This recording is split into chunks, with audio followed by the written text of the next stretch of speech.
Welcome to another edition of Good Karma Wrestling. Brian Rowitz is on assignment this week. I'm Gabe Neitzel, ESPN Milwaukee. With me, as always, from ESPN 1000 in Chicago, he is Jonathan Hood. A lot of things to dive into in the world of professional wrestling. And I think where we start is the person that WWE has called the greatest of all time. Every time he comes down to the ring, they call him the greatest of all time. And that's John Cena, who had some interesting Instagram posts of famous celebrities and famous athletes in their final moments after the match that he had at Crown Jewel on Saturday, and a match in which he went out on his back, went out, did the job for Solo Sikoa, but then hung out in the ring and got the praise and the thank you Cena from the Saudi Arabia crowd. So I guess where we start with this, and oh, by the way, also worth noting now, and maybe John knew something and that's why he didn't show up on Monday Night Raw or anything else. Now that the actors' strike is over, he's going to be going back to work in Hollywood. So we begin today's show, Jay Hood. Will we see John Cena in the square circle? Will we see him wrestle again? Yes, I believe that we will see him wrestle again, because the way he went out in Crown Jewel in Saudi Arabia, that's not the end. It can't end there, because in this really Saudi Arabia mania, or whatever you want to call it, Saudi mania, I think that it's a nice event. It's a house show for the fans of that country, but you got to have more than that. This does not feel like The Undertaker and Goldberg at the end. It just feels like John Cena is doing the right thing for the business, and that is putting young people over. I love the story, because I don't think any of us knew how long it's been since John Cena has won a singles match. Mm-hmm. He wins a singles, he goes through the singles match against Solo Sikoa. I think some people thought, okay, Cena, you're right. You haven't won in a long time. Here's an opportunity for you to beat Solo Sikoa. And the way that Sikoa beat John Cena, it wasn't just like a fluke pin, or wasn't outside interference, just the spike time and time again right into the throat of John Cena, and Cena was pinned cleanly. So, no, I believe we'll see him again. Now, here's a question. He could be at a WrestleMania. Will he win that match? I don't know. But all I know is that the way he went out at Crown Jewel, that's the right thing to do, because that elevates Sikoa in a big way. Yeah, I didn't realize it had been that long. Clearly, he had won some tag team matches, won one when he showed up at the end of last year, I want to say in December, when they did the quick, I haven't wrestled in forever thing. And I think he tagged with Sami Zayn against the Bloodline. He won a tag match on a SmackDown, a random SmackDown in late December last year. But it's been a while since he's won. I didn't realize it was pre-pandemic since John Cena had not won a singles match. And I thought for sure he was going to win this match. Like everybody, like Solo's been like the whipping boy of the Bloodline. Like anybody who goes up against Solo, I mean, he came out, he had that undefeated streak early when he got the call up to the Bloodline. And ever since then, it doesn't seem like he ever wins. So like, okay, Cena will win. They'll try to continue some sort of storyline with him in the Bloodline, but with no Bloodline involvement, at least right now in Survivor Series / Wargames, that's going to be coming up here pretty quickly in Chicago.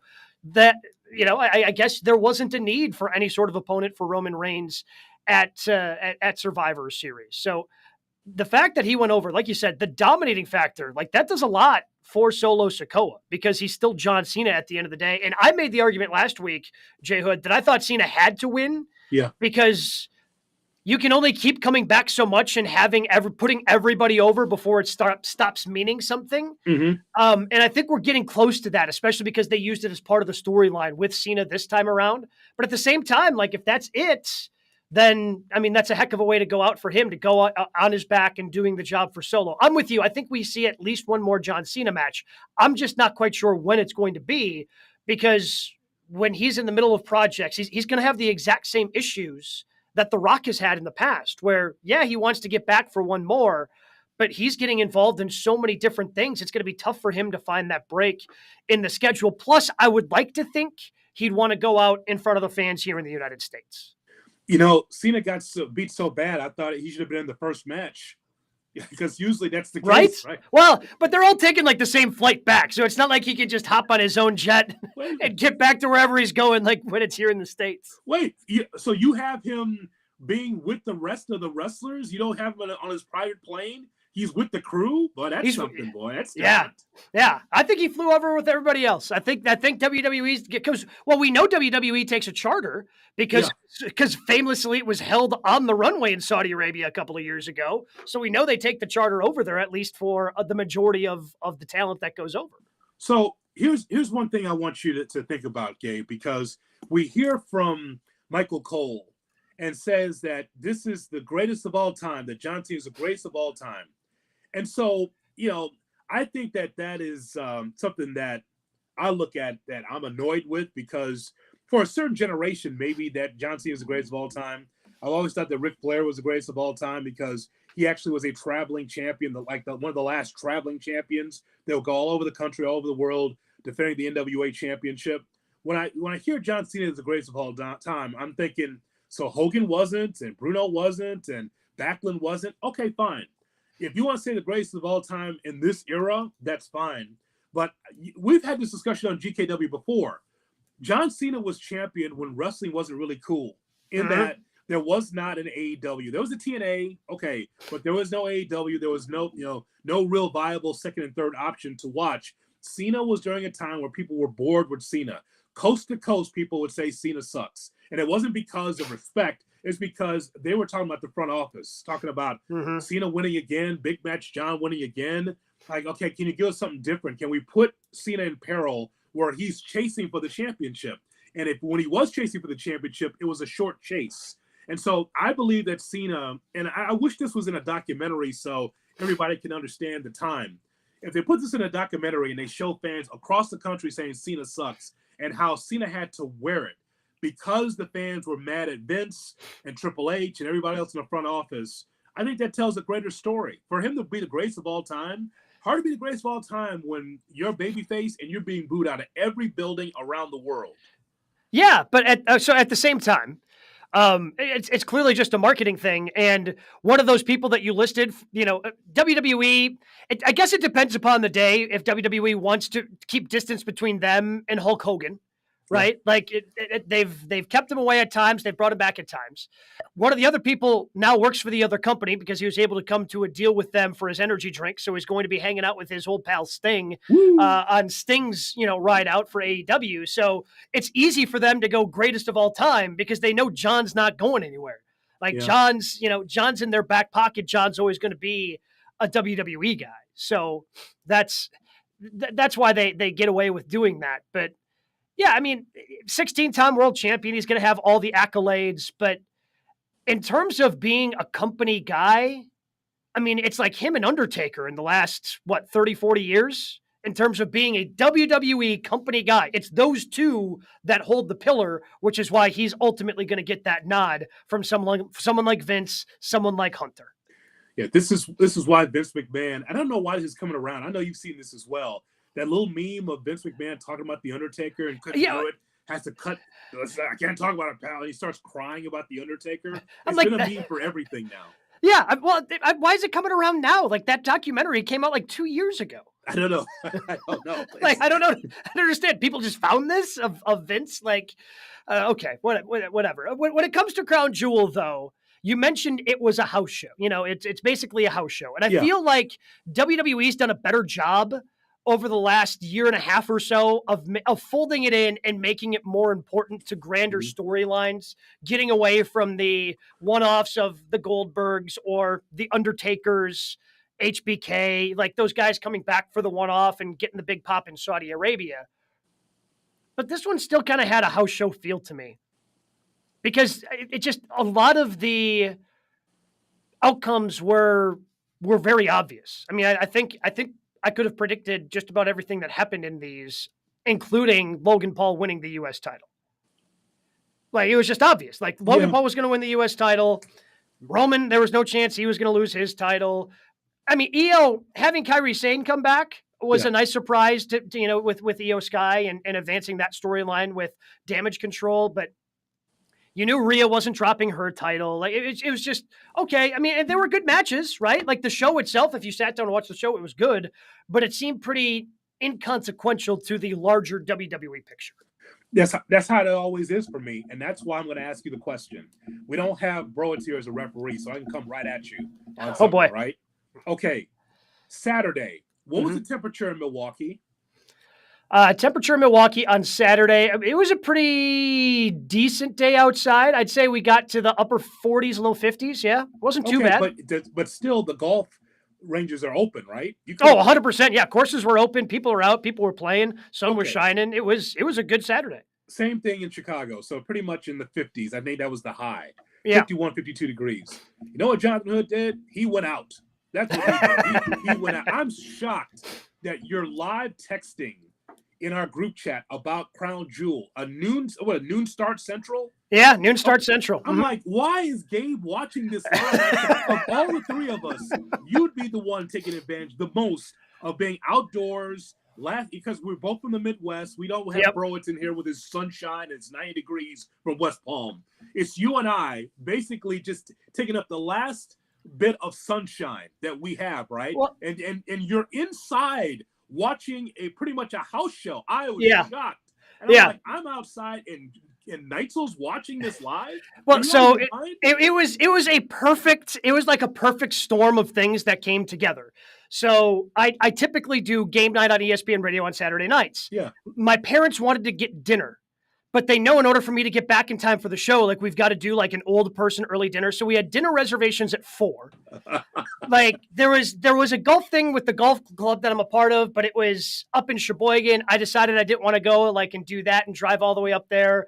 So it's like, me and my wife did some stuff that morning and then we just got back and it was like, okay, why not? I'll throw this on until it's time to, hop in the car and drive to go meet my parents for dinner. So I watched the first couple of hours live since it was on and, but had to see Byron Saxton doing his best Howard Finkel impersonation. I was just surprised because you know how I feel about this show.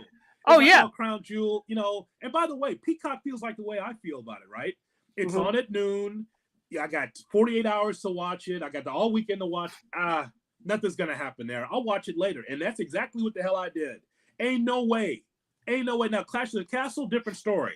McIntyre was on the line. That's different now. Hold on. Hold on. That's different. But you thought McIntyre had a chance. LA Knight did not have a chance.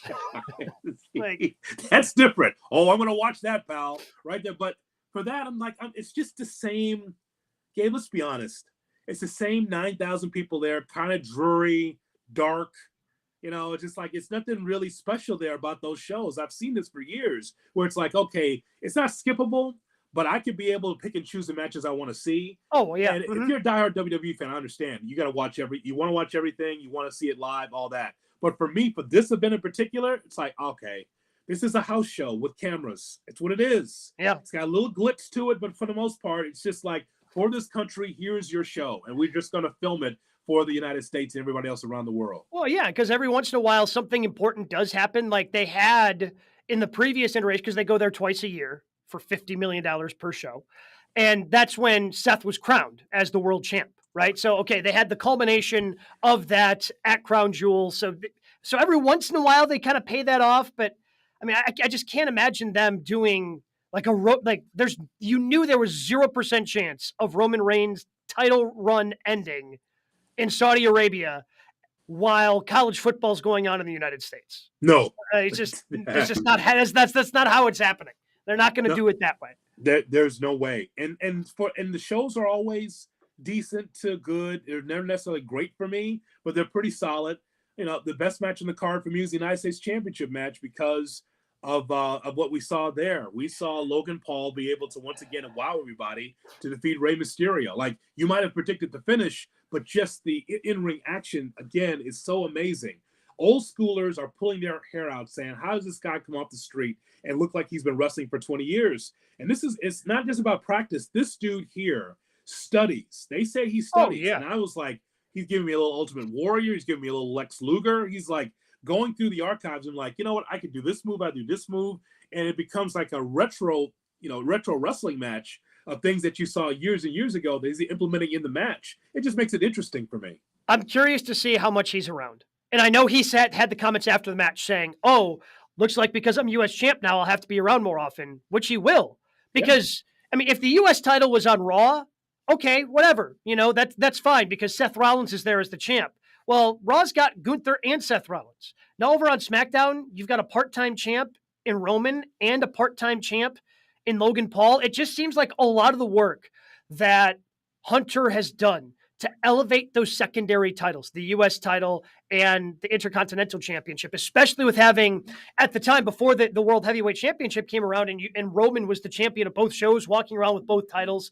Looks like unfortunately for us, looks like he's gotten rid of all of them, so Paul doesn't have to walk to the ring with all the other titles around his shoulders, while Roman has the belt that they made for him.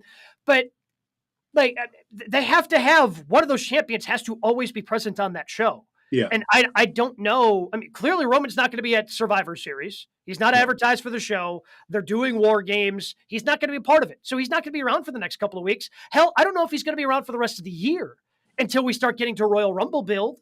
So if he's not going to be around, that means Logan Paul has to be around to have at least one of your champions on that show. So, other things don't get lost. I mean, you can't have both of those belts being absent from the show and tell meaningful stories around them.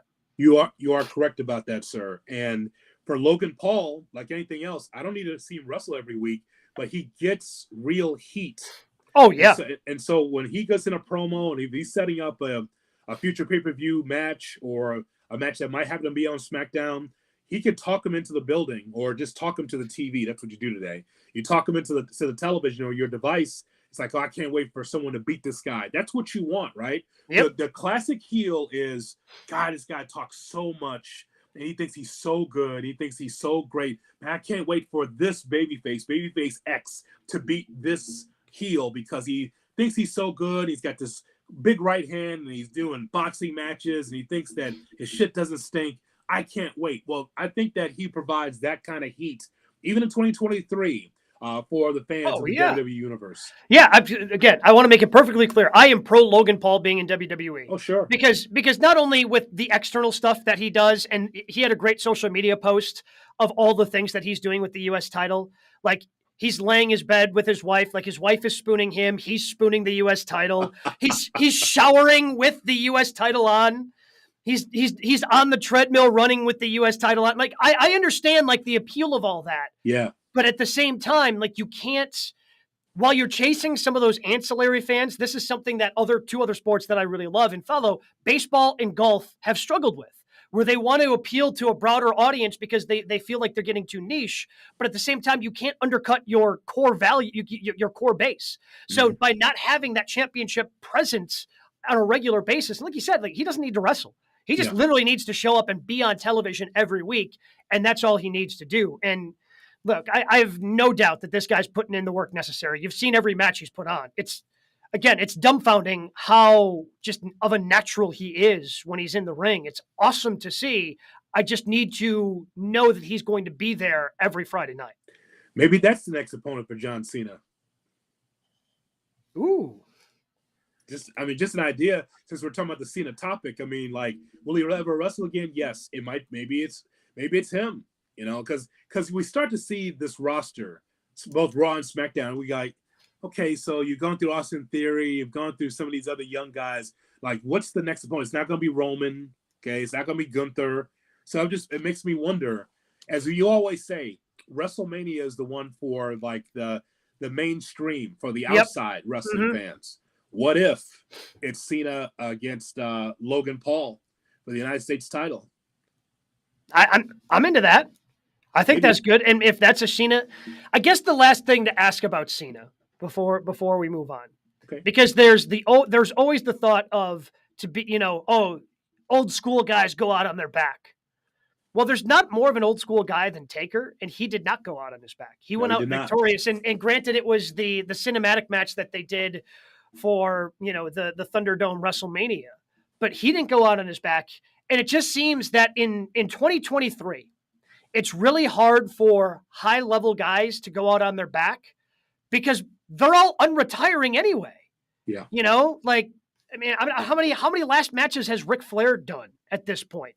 It's just, guys are going to always come back for that last bite. So it's just kind of hard to tell when the last match is going to be and if they're actually going to go out on their back. But I could see Cena. I don't see Cena wrestling elsewhere. I don't see Cena popping up in AEW, showing up for an indie run here or there. So he could be like him, and actually The Rock if The Rock ever does come back, like those could actually be two guys who have their last matches going out on their back. Yeah, I have no problem with that. No problem with that. It's a longer conversation, but I just will tell you that like it's amazing what happens when a wrestler goes away. Someone that you get tired of watching. Oh my God, here he comes again. Here he comes talking. Here he comes winning all the big matches. No room for growth, smashing or squashing the young talent. He goes away, and then it's like a brand new character. I mean, Look at the reaction he's getting. Look at the tickets sold just to know that John Cena's around. It is just, it is amazing, his career. The shit he had to eat from the fans and from the internet wrestling universe, right? To where he is right now, where he's getting respected now. So no 17 or no 16-time championship, huh? He's not going to win another championship. He's not going to surpass Ric Flair, right? No. Nope. Okay. And honestly, I don't think he wants to. I mean, I think I will. He clearly, I mean, to be as successful as John Cena has been in this industry and then outside of the industry in Hollywood, like clearly John Cena has some sort of ego, right? Like there's an ego that's involved there because otherwise it'd be tough to have the success that he does. So there's probably a part of him that goes, yeah, that'd be nice. But I think that ultimately John Cena's like, I don't want to break Ric Flair's record. I don't think he wants to be that guy. Yeah. And by the way, I guess he won't be because he's nowhere next to the title picture. No. Well, we don't know when we're going to see John Cena again. Speaking of world championships, over in AEW, people are lining up for an opportunity at Maxwell Jacob Friedman's AEW world title. We are going to have a world championship match coming up in a couple of weeks at Full Gear with Jay White. Samoa Joe's in the picture. Wardlow keeps on cutting vignette after vignette, even showed up a couple of weeks ago to threaten Max in person. So who of the three, Jay White, Samoa Joe, Wardlow, who of the three to you, Jay Hood, is the most legitimate threat to end the title run of Maxwell Jacob Friedman? Man, you made it difficult because you didn't add Kenny Omega, so I can't add Kenny Omega because he's also part of this as well. Yeah, so. He is. He had his shot. I don't know if he's off doing the Golden Jets thing now, I guess, with Chris Jericho. By the way, is that a hockey reference? Yes, that Winnipeg Jets, because they're both from Winnipeg. Okay. But it's weird how those group of wrestlers use the word golden. Golden lovers, golden Jets. Well, that's an Omega thing. That's a Kenny thing. Okay. That's just strange to me. I don't know. It's just weird. So just as I go into this, talking to you about this, Gabe, I like how AEW is doing this. You know, I know we've criticized the booking or at least the storytelling in this company for a while. And I like that there's slings and arrows in every direction at MJF because what's the focus? The focus for any company should be the World Heavyweight Championship. This is tried and true. It's old as the hills. Who's going to be the champion? Because whoever is the champion makes the most money. That's what the story they used to tell. Yep. When I was a kid, that's what I'd read about in the magazines. Wow. If there's a heavyweight champion, that means that he makes the most money of anybody in the company. That means he gets more acclaim. Actually, not true, but it's a great story, right? It's a great story to tell. I mean, I think that's pretty funny. Like that's the case, but that's been the story, and I like how all these guys, from Wardlow to Samoa Joe to Jay White and others, are pointing at an opportunity to go at MJF for the championship because that actually should be the centerpiece of the company, not comedy. Not the ha-ha, but the champion. Okay. So, for me, ranking the contenders, I base it on the story. And I think that what we laid out here is the story. Jay White and his group are more relevant than almost anybody in this company right now.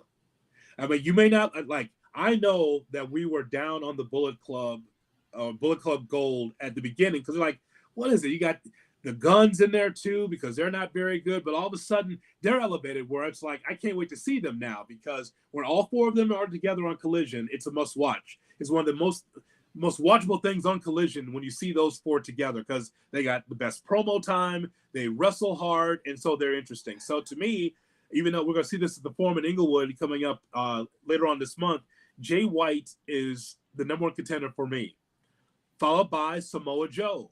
Joe just keeps putting his beak in there, doesn't it? Yep. Just when MJF, you think he's got a promo alone or if he's going through some turmoil, Here's Samoa Joe. Hey, what about me? Hey, I think you might need me. Hey, what about me? You know you can't trust Samoa Joe. Followed by Wardlow.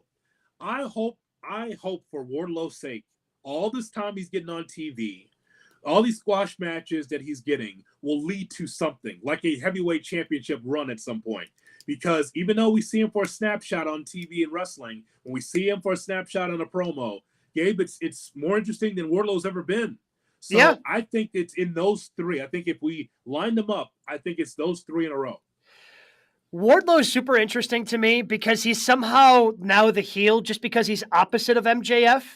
Even though when you look at, like, he wants revenge on MJF because of all the things like, hey, wait a minute. I beat you. Like, I squashed you. How are you getting all these opportunities ahead of me? Like, he's got legitimate points, and yet somehow he's the heel because MJF has become the babyface. But to me, I feel Jay White has reached that level of the guy, the heel that you're just talking about. Like, him walking out there and calling it the Bang Bang belt every week. It's just like, oh man, I can't wait till MJF gets his hands on Jay White and he can get his belt back. Like, and I think that's what they're building towards with Full Gear. And with the addition of another pay-per-view right before the year ends for AEW allows the MJF storyline to continue to there. Because again, we don't know if he signed a contract extension. Is there going to be a bidding war of 2024? So I think Jay White's actually the least, just because I think that Jay White is not going to win at Full Gear. Samoa Joe relinquishing his ROH World Television Championship last night, I think is pretty significant. Like, because he's walked around with that thing forever. And he's like, hey, you know what? This thing's holding me back because I want to be world champion, and I'm not going to be able to do it if I've got this. So I think Samoa Joe's the most, because after Jay White and MJF, I mean, who's been on television more in the last month for AEW than Samoa Joe? Yeah. Like, Joe is defending that title while also being involved in the MJF storyline. So he's been kind of burning the candle at both ends.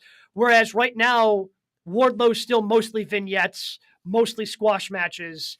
I think there's still more build that has to happen there. So I would rank them Samoa Joe, Wardlow, and then Jay White, just because I don't think White is going to win at Full Gear. Well, I mean, when it comes to Jay White, though, don't you think that that's the most interesting of the three? Because the match is coming up soon. Yep. They've been effing with MJF for about 3 weeks here. Yeah, I know that Samoa Joe has been around and been circling around it as well. But Jay White, though, first of all, that's going to be the best match of the three. Yes. MJF and Jay White's going to be the best match. Would you agree with that? I would agree with that. I mean, we've already seen Joe and MJF, so they'd have to have a different wrinkle to it. And it was pretty good, but in terms of in-ring ability, the best two in-ring at this point are MJF and Jay White. Yes. And Wardlow, I think, should be a future champion in this company. That's just me. Because he's already had the TNT championship numerous times. I think that a babyface run with him, and you really get behind him, marketing him, I think that Wardlow can have that Goldberg effect. I do. But again, it's about the machine that you push behind him to get that to happen. But to me, I just think that this match is going to take place at Full Gear is going to be fantastic. If you get the nonsense of Michigas around the ring and get those guys out of there, one-on-one with Jay White and MJF could be really a banger. I look forward to that match coming up. But I mean, and I think they're going to. I think it's going to be fantastic for 25 minutes. But there's going to be a schmozzy finish. Yeah. Like there's just too much with the Bullet Club Gold and with the Who's the Devil storyline that's going on, as well as whoever it is ended up having some goons beat up the Acclaimed last night, or taking out anybody who's close right now with MJF. So that's a part of the storyline as well that I would assume we'd find out at Full Gear, or maybe they try to continue to tell that. Maybe whoever the devil is costs MJF, and then Jay White continues to be the champion, and MJF tells different stories. Because with Samoa Joe, it doesn't necessarily have to be Joe versus MJF. Yeah. Like, Joe's not going after Max; he's going after the championship. Yeah. So Joe. So you could certainly, I guess, spin it in a number of different ways. Whereas for Wardlow, yes, it's about the championship, but there's more of a revenge factor in there where it's more MJF than it is chasing after the AEW World Championship. By the way, Gabe Neitzel, between you and I, this is some speculation that we have not brought up as a show. This whole Who's Under the Mask, we talked about that last week or a couple weeks ago, Who's Under the Mask. But I don't think the three of us with Browitz mentioned what I believe Bully Ray said on Busted Open, and that is, what if it's CM Punk underneath that mask, the devil mask? Now here's the thing. You want to swerve the audience and you want to swerve the boys, that's fine. But again, the WWE reportedly said no. Impact Wrestling's open to CM Punk. Of course they would be open for CM Punk to return. But what if, to close the loop on this, CM Punk returns and he's under the devil mask? What about that? That would be spectacular. That would, I mean, honestly, like, it would be spectacular. It would be something that would blow everybody's mind.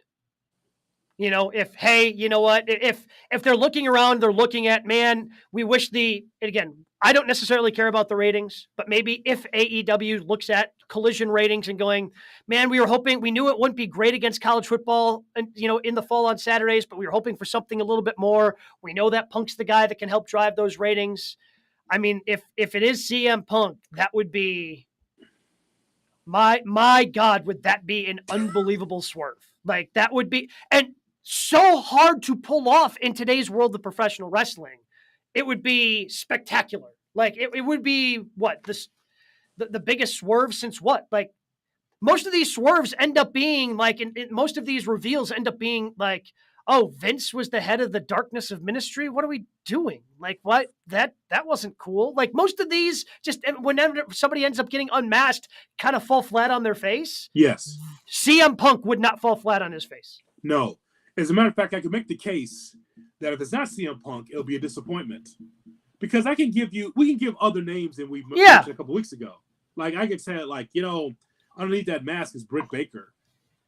You know, doing this on behalf of Adam Cole. Yeah. Or something, some nonsense like that. Or I can give you, if it's not MJF, then I can give you someone else in the company that's going to be on the rise. But to me, it would make sense if they were able to come to an agreement where it's behind the scenes, no one knows, and it's actually CM Punk. And that whole devil thing makes so much sense. Yep. He's coming back after Max, and that would be amazing. But if there's just somebody that we always see every week, and all of a sudden he's like, yeah, I'm coming after Max too, or then there's kind of a disappointment. It's got to be something big. Otherwise, it could be really, really a downfall for AEW and storytelling. Yeah, if it's Britt, I think Britt could be fun. Yeah. You know, and which would make sense too, because she hasn't been on television in a long time. So if it's Britt, I think that could be fun, especially because it ties into the whole Adam Cole, you know, part of the storyline. But CM Punk would, like, bring together so many loose ends of the devil's greatest trick was convincing you he didn't exist, which is a line that CM Punk used and then was used by MJF later. Yes. And it would be so, like, just, God, that would be so good. And now I wish you would have told me, because now it's not going to be CM Punk. There's no way it's going to be CM Punk. There's 0% chance it's CM Punk. But now in my mind, I'm like, but what if it's CM Punk? And it's going to be like when we all talked ourselves into Cody showing up before WrestleMania and then being disappointed we didn't show up week after week on Raw until Mania, even though WWE didn't say Cody is showing up. This would be the very similar thing, because now I'm just going to be thinking about Punk this whole time. Well, all I can tell you, Gabe, like, it's not good to swerve the boys, and that's a wrestling term for those that don't know. You don't want to do something in which the back doesn't know what's going on. Now, I understand, like, in today's society with social media, you can't keep anything tight. CM Punk just said in an interview just recently in Chicago, it's just like, you know what? We'll never be able to unionize because the boys are jerks and the ladies are jerks, and they never want to be able to come together for one common cause because everyone wants to do their thing. When you and I talk sports every day, sometimes the story is about how an athlete wants to go rogue, do his own thing, or teammates want to do their own thing, or a coach wants to do their own thing. And that phrase at the fabric of being able to come together as a team. And so the same thing with wrestling. Oh, I'm an independent contractor. I do whatever I want. So, the reason why I say that is because, for years, promoters have had an idea of to do things. They tell people in the back and it leaks to Meltzer or it leaks to another, dirt sheet. And it's like, okay, so we can't keep that under wraps. Now, we know under Vince Russo that he always did stuff to swerve the boys. He did this in WCW. It's like, you know what? Hulk Hogan, you want to play your creative card. I'm going to make Jeff Jarrett lay down, and you could beat Jeff Jarrett, and then you can leave the building, and the actual real world championship matchup will be Jeff Jarrett against Booker T. Now, that was insane to have that happen on pay-per-view, but it happened because he swerved the boys and he swerved everybody else, but it had to happen because if Vince Russo told, hey, everybody, here's what we're going to do. Hogan, you're going to win. You leave, and then we're going to have a real world championship match. Everyone would know. So in his own mind, he did that for himself just so the boys wouldn't know. When you swerve people, though, it could be now you have trust issues. And so, I mean, maybe Tony would do that, but if you do that, there could be issues in the back, especially if everyone doesn't know CM Punk's returning. You would have to, I mean, to me, you would only have to get the blessing of the Young Bucks and Kenny, right? Like, you would have to get your EVPs on board. And I feel that because there's already some parts of the locker room that were CM Punk supportive, whether we're talking about Samoa Joe or FTR or some of the, the Darby Allins of the world, those guys. But if you get the other side, and Jericho, by the way, is one of those people who's not a CM Punk person per se, but also had, I don't know, about a month ago, decent things to say about Punk. Hell, even Eddie Kingston said, I wish things would have worked out differently with Punk and AEW not that long ago. Yeah. But if you get the blessing, I feel if you tell minimal people and you go and Tony goes to the Bucks and goes, hey, this is what I'm thinking. Are you guys on board? And if they're on board, like, I feel as long as you get away with telling those guys in Omega, telling the EVPs, you can smooth it over with everybody else because those three can come and go, hey, guys, this is what we decided to do. We were good with it, so you should be good with it. Since those were the main people who had an issue with Punk, and I guess Jack Perry, but we haven't seen Jack Perry since the incident with Punk, so I have no idea what's going on with Jack Perry in that situation. But I think there is a way you could potentially do it. That being said, there's no way in hell it's happening. I mean, listen, if it did happen, Gabe, if it does happen, it's one of the greatest stories ever told in the history of the business. Yes. Mm-hmm. There's no, because no question about around it. Yep, 100%. Yeah, I mean, it would be amazing to be able to come together like, look, this is what we want to do. We want to tell this story. And CM Punk's in on it and saying, okay, well, you gotta have a release and tell people that I'm out of the company, and we gotta tell this story, but you gotta keep it down. You can't tell the boys, you can't tell everyone what's going on, and then I'll come back and I'll be the person under the mask, and then I'm going to show that I'm the guy. That would surprise many, but if it's not, then I think it's less than. That's the problem. Yeah. Right? Yeah. The problem is when you start fantasy booking things in your head and it just, you can see how it looks and how it works and how perfect it would be. And then when it doesn't happen, there ends up being that little bit of disappointment. But that would be... it can't be Ric Flair, because Ric Flair, I mean, even though he says he's being cleared for bumps, he can't do anything about it at age 74. He can't fight MJF.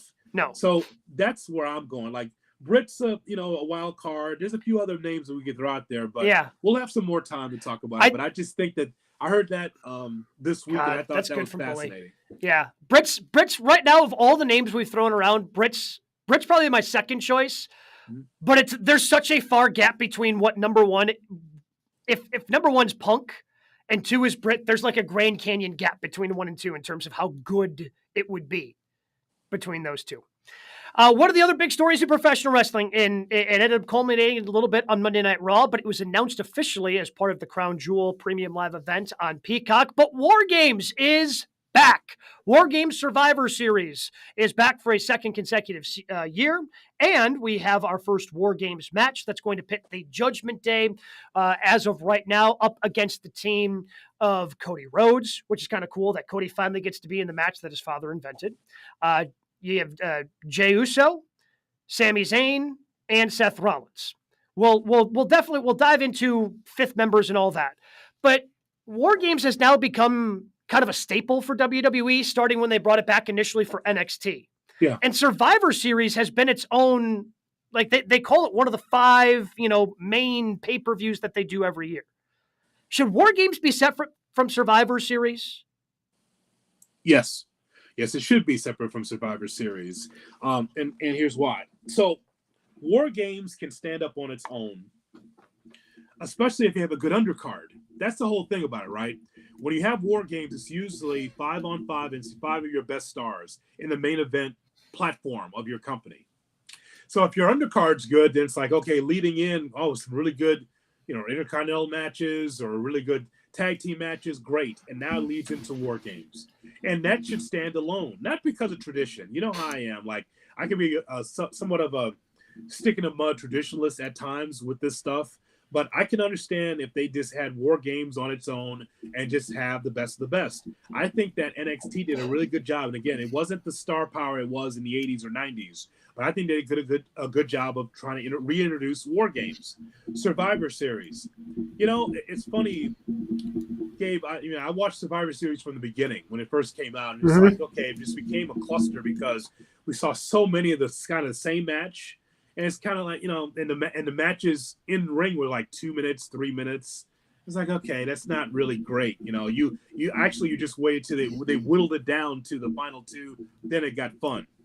But I really believe that they should be separate events. WWE is putting up, 14, 15 events a year. You have the room to do that on the NXT or the WWE platform. I don't know why it's all bundled in one. And I understand why this view would probably be problematic, but I look at War Games the same way I look at Hell in a Cell. They're fantastic matches. Yeah. But also they shouldn't be their own pay-per-views, and they should be saved for special blow-offs. Like when Hell in a Cell was its own pay-per-view for WWE, at times it felt like they kind of rushed some stories to try to make it seem like they were more blood feuds than they were. Because, Hell in a Cell, it's the biggest blow-off that WWE has for feuds. Like, it doesn't get, you can't climb any higher up the ladder. And the same thing if you have battling factions. Like, this, they've been able to make sense. The way that the Judgment Day has been meddling in all these, the other four baby faces' lives, especially on Monday Night Raw. So they've been able to make it make sense in a build for this. But War Games is like the ultimate blow-off. And I'm scared that if you continue to force it in with Survivor Series, that it's just going to be a jumbled mess. And look, I kind of I understand why maybe you wanted to get away from the brand supremacy stuff just because nobody bought into it. It was, AJ Styles was fighting for brand supremacy last year for Raw. Now he's fighting for brand supremacy for SmackDown. Like, it never really quite jived probably the way that they were hoping or wanted it to. Mm-hmm. But War Games is such a violent, tough match. It just seemed, but at the same time, like, you can't just go, oh, we're going to do War Games now at Money in the Bank, because the arena has to be set up differently, right? Yes. So it's not like you can just, all of a sudden throw that out there. With Hell in a Cell, you can do that because you're just dropping a cell over the single ring. Seating doesn't have to change. But for War Games, having the two rings side by side changes the seating drastically.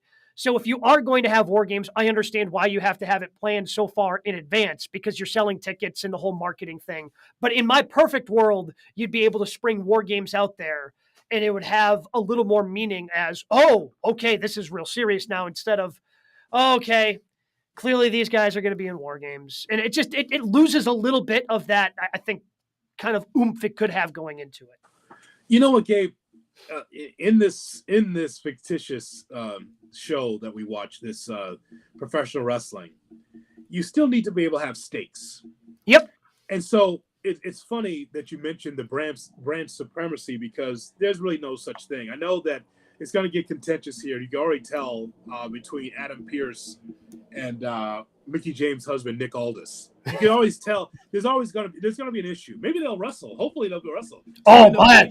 Two NWA champs going head-to-head in a WWE ring? Yeah, let's do it. Let's do it. I like not a great look for Billy, but we can get to him in a little bit. I like to see it, actually. But you can tell it's getting contentious between the two brands, but not to the point where I'm a Raw guy, you're a SmackDown guy, and I hope that the red team beats the blue team and all. It's like, that's just so passe. And I think Triple H sees that as well, because it's poppycock. It doesn't really matter, this whole thing of brand supremacy. But you know what? War Games, though, tells a great story. Yeah. Because of how physical and how bloody, bleed as much, but as physical as it could be, right? Similar to the Elimination Chamber in some ways and how physical it could be. Same thing with War Games. Yeah, it's going to be stunts and there's going to be guys, diving off the cage and all that kind of stuff. But for me, in 2023, the Survivor Series is cool, but the War Games means more. Make Yeah, sense? yeah, it does make sense because I'll tell you what, I'm trying to think of like the last decade, like just since 2013 with Survivor Series. There's only really two moments that stand out to me. One of which didn't even happen at Survivor Series. It was just in the build to Survivor Series when the man was born. When Becky Lynch got punched in the face by Nia Jax, and then she's standing up amongst the fans, talking trash as there's just blood all over her face, right? Like just this iconic Becky Lynch picture. And that because she got hit there and she couldn't even wrestle at Survivor Series because she had a concussion. Like she wasn't allowed to wrestle, but that was in the build to Survivor Series. And the other one that stands out to me, and maybe it's because I was always rooting for this guy, and I thought that this was going to heat his career back up, and then they buried him the next night on Monday Night Raw. But when Dolph Ziggler was the sole survivor going up against the Authority, and he was the sole survivor, I'm like, hell yeah, he was on Team John Cena. He was the sole survivor up against the Authority and like got buried the next night on Raw, and I was just really pissed off about that.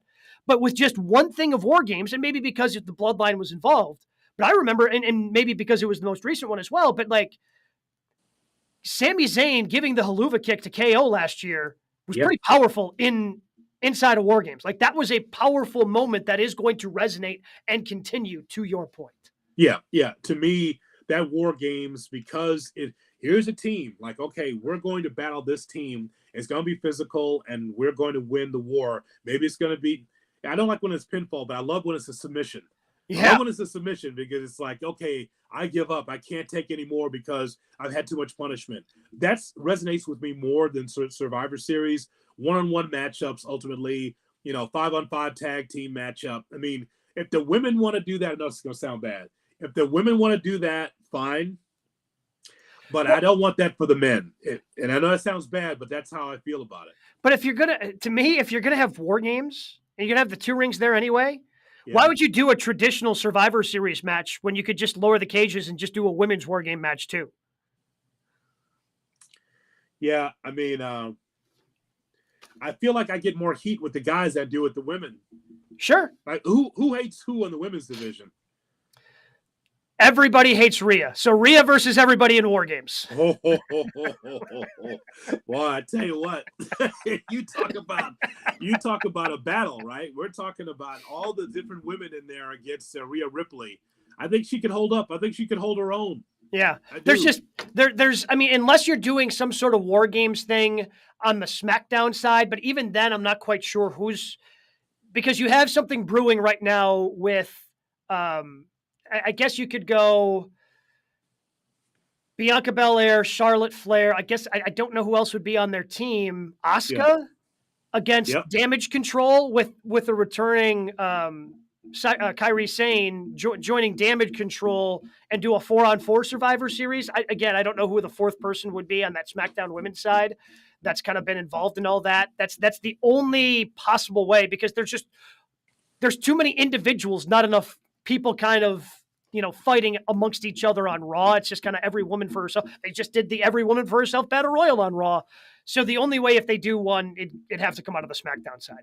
I think that you just nailed a good booking for Survivor Series on the women's side because the action's going to be great from the women's side as far as one-on-one competition. Yeah, it's going to be fantastic because they are the best of the best. But when it comes to physicality in the War Games, this is where we're missing like the New Day in there, right? Because they do all these different gymnastics in there along with the battle. That I think I get more of that from the War Games from the men than I would with the women. That's how I look at it. That's where Kairi Sane comes in. She'll jump off anything. She's got a little Shane McMahon in her. She'll jump off anything. Though. No one else can match her except Asuka, I think. Right? I mean, that's the thing. True. But I think that we hit on it. I think that for me, it should be separation between the two with War Games and Survivor Series because for traditionalists, people love Survivor Series around Thanksgiving. And but again, for me, it's become passe. And that's all on Vince too, because he just let it die. Brand's not special. Yeah, he just kind of let it die. We dive into now some different and there's plenty of things right now to talk about.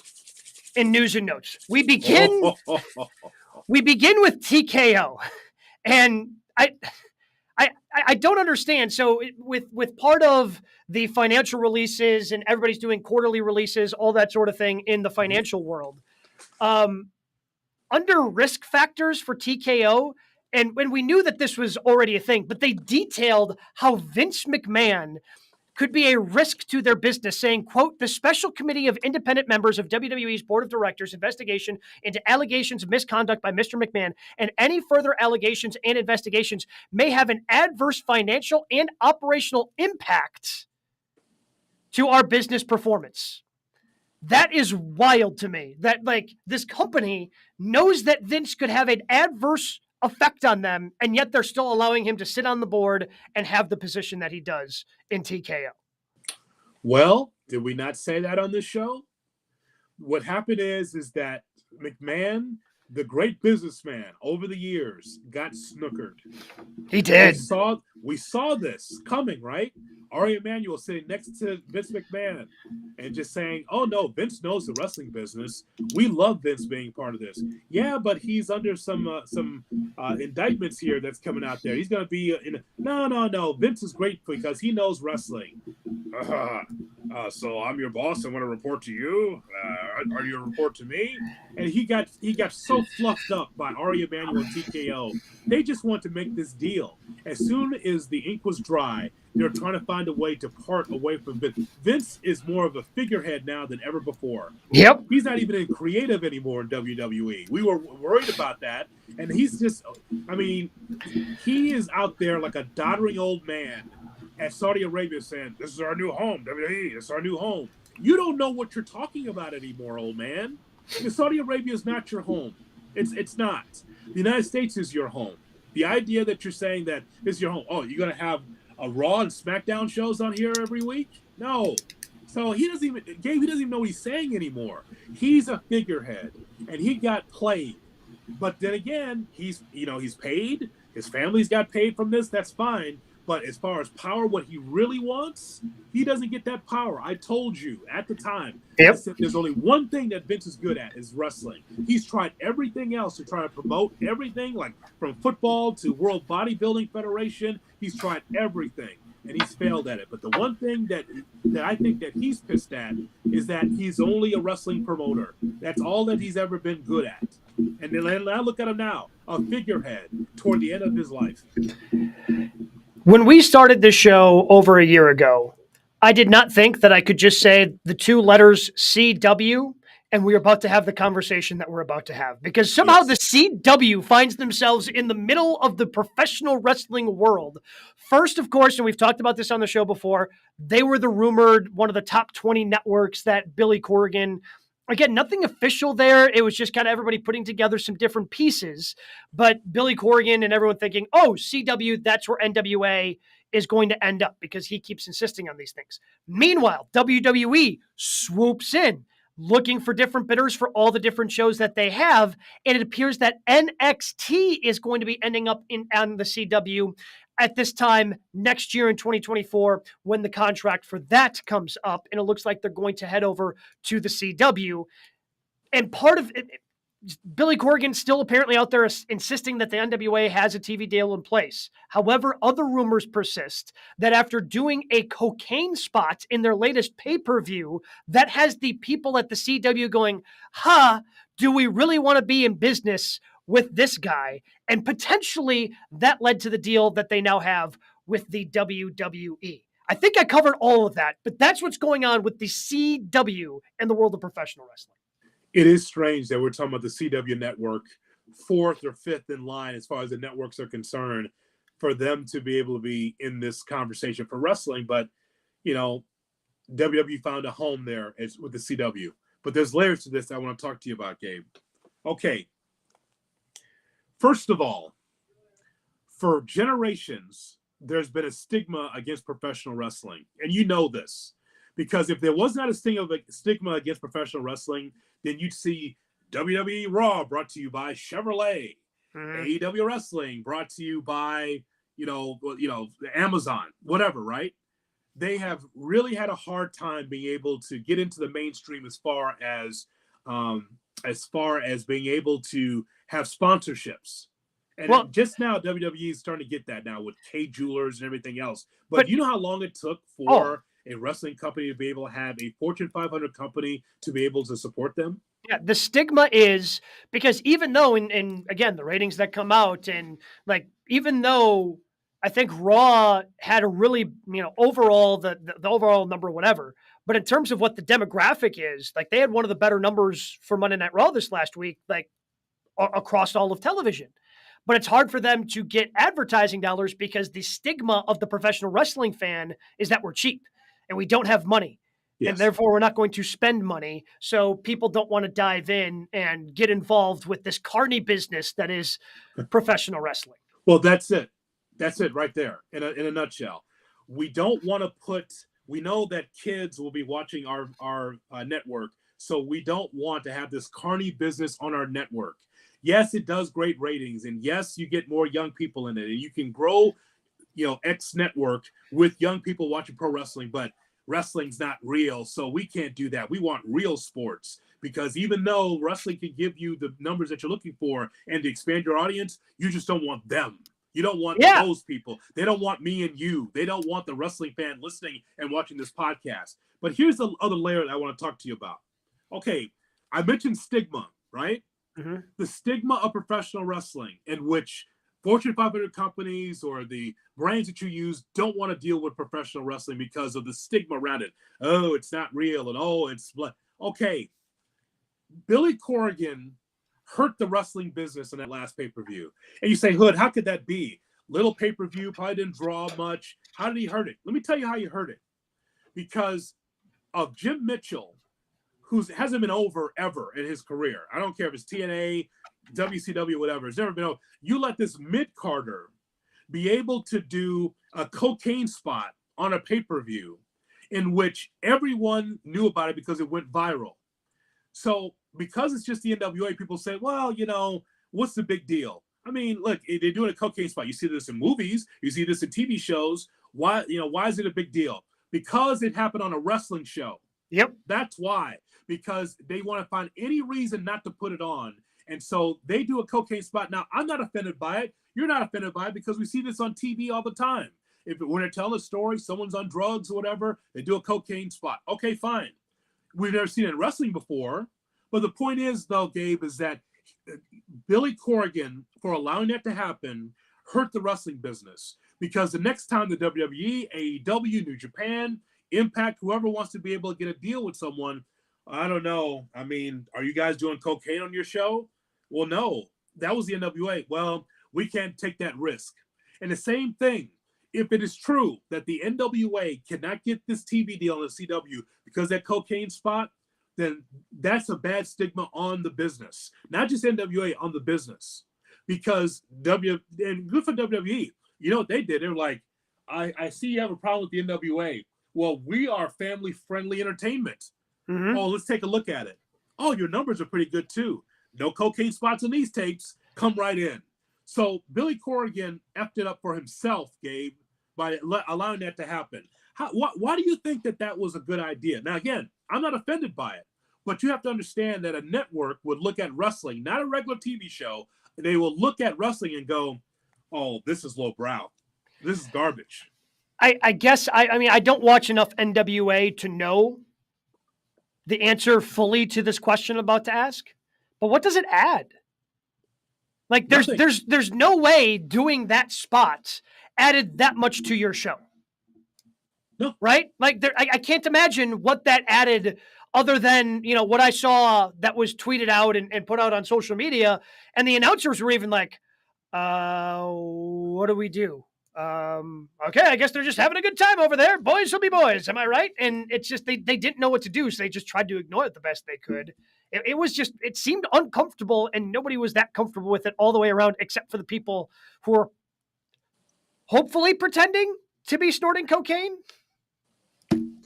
You're on the precipice of your first TV deal, getting off of YouTube, in which everywhere you look, Corgan bitching about being on YouTube and saying he's not being aggregated well enough and YouTube's numbers are down, all this other stuff. You finally have broken through to possibility having a network deal. and then you allow that to happen on your TV. And again, I'll say it again for those that are just tuning in. I'm not offended by it. Because we see this all the time. You see this on a CBS show. You see this on an ABC show, a cop show, whatever, right?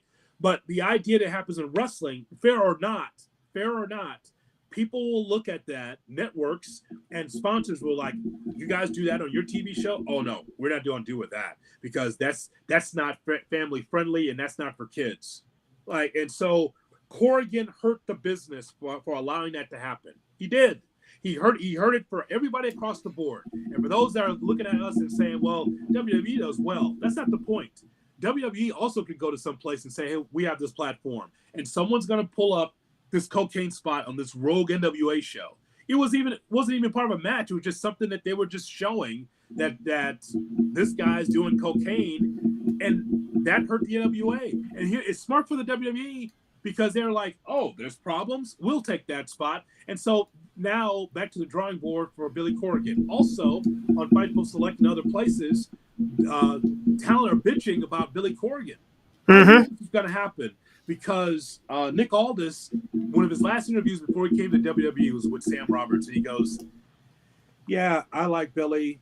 I had to leave though because he's not very good at this whole promoting thing. He goes, well, next thing I want to do is on TV, and Billy's cool and we had our disconnect, but he's just not good at this. And guess what? To allow that to happen, you're not good at this. And he was a guest in this show and he was fine, and it was good to talk to him, but that is a neophyte as a promoter in wrestling to allow that to happen. He hurt the business. Finally, in news and notes, it looks like the card for Wrestle Kingdom continues to come together using some AEW stars. First, it was Bryan Danielson who cut a promo. Despite having a broken orbital bone, it looks like he's going to be ready to go early January at the Tokyo Dome as he wants a rematch against Okada. Meanwhile, I don't know if this is going to be a three-way match, but it looks like some sort of new championship belt to replace what used to be the United States title that has been turned into by Will Ospreay to the United Kingdom title. But Mox is going to be going up against Ospreay, potentially a third wrestler at Wrestle Kingdom as well, for maybe bringing back the Intercontinental title in New Japan Pro Wrestling. So Mox against Ospreay, you say? Yes, sir.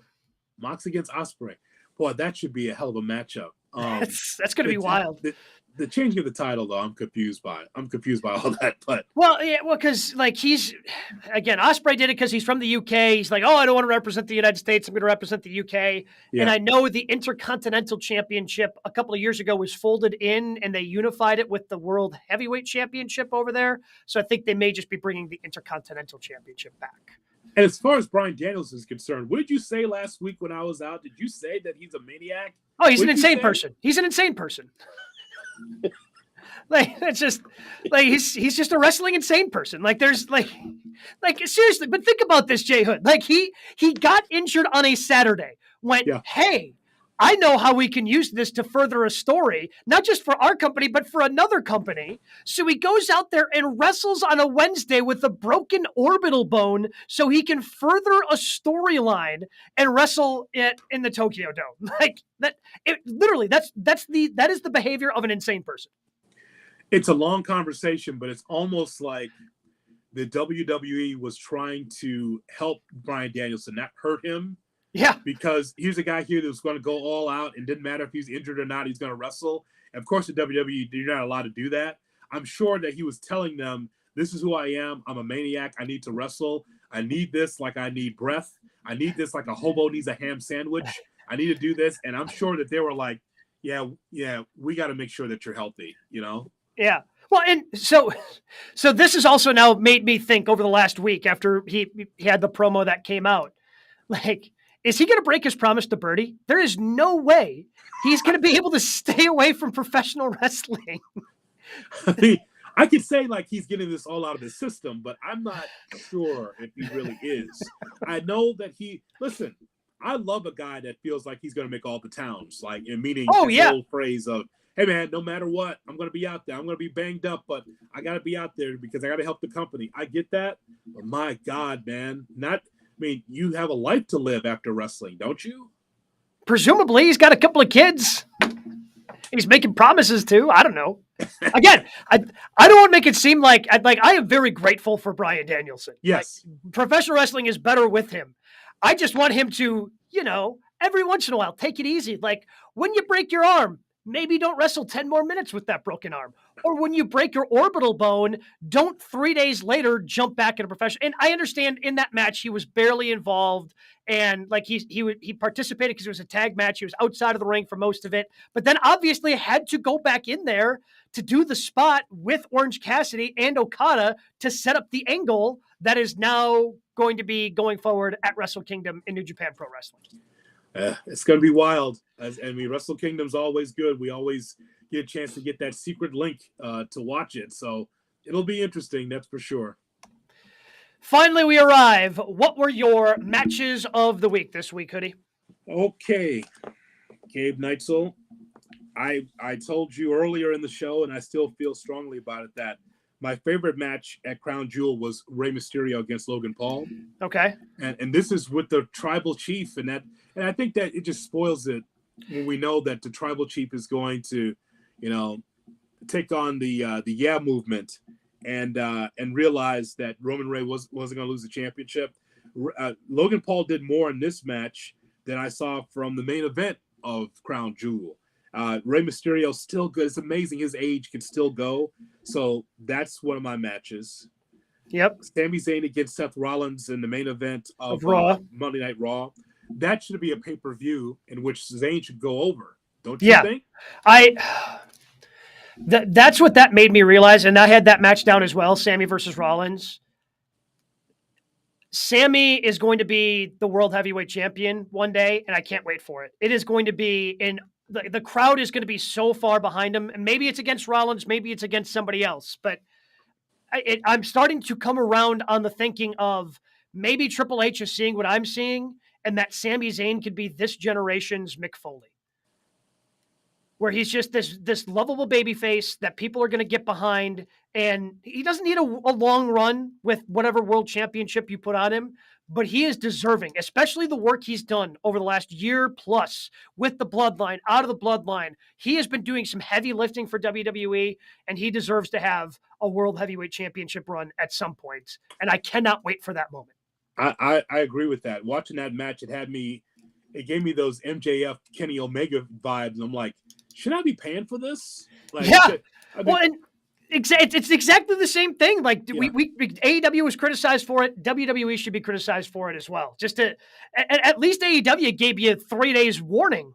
We got 3 hours warning here, beginning of Raw, end of Raw on Monday night. I don't know. Maybe I'm just sentimental because I saw that match in the early 2000s. Mm-hmm. I saw El Generico versus Tyler Black, so I know what that match looks like. Wait, Sami Zayn was El Generico? So that's one of the other matches. Also, but so I don't know if you saw this shirt. I almost bought it. But when KO was still on one of the last Raws he was on, he came out because Homage, the t-shirt company, has those NBA Jam t-shirts that they also do for other sports. They've done WWE Jam, and they have available for sale right now, and it's KO and Sami Zayn on the t-shirt. And they have, different funny, like little attribution ratings that they have like an NBA Jam. And the last one for Sami Zayn, and it was all the way down to 0, was Generico. It just said Generico is all the way down to 0. So that's one of those, like, if you know, it's hilarious to you. Otherwise you're like, what the hell are they talking about? But no, I almost bought the t-shirt just for that. I love that. Generico. Samoa Joe against Keith Lee. And you talked about the aftermath of that. Again, shocking. Mm-hmm. It's just like, Samoa Joe should have put someone over in ROH or AEW for that championship, but Samoa Joe's been so dominant that he couldn't lose, and so he had to give the title up. Maybe Roman should take notes. Well, that's the thing. If you wanted to keep Joe hot for potential going over MJF, he couldn't lose. But you obviously wanted the ROH television title to go to somebody else, so you had to, I guess that was the only thing that he could do. I had from Dynamite, so also from Monday Night Raw, I had Sami versus Rollins. Yep. From Dynamite last night, I really liked Penta versus Swerve. Yeah. That was a really good match.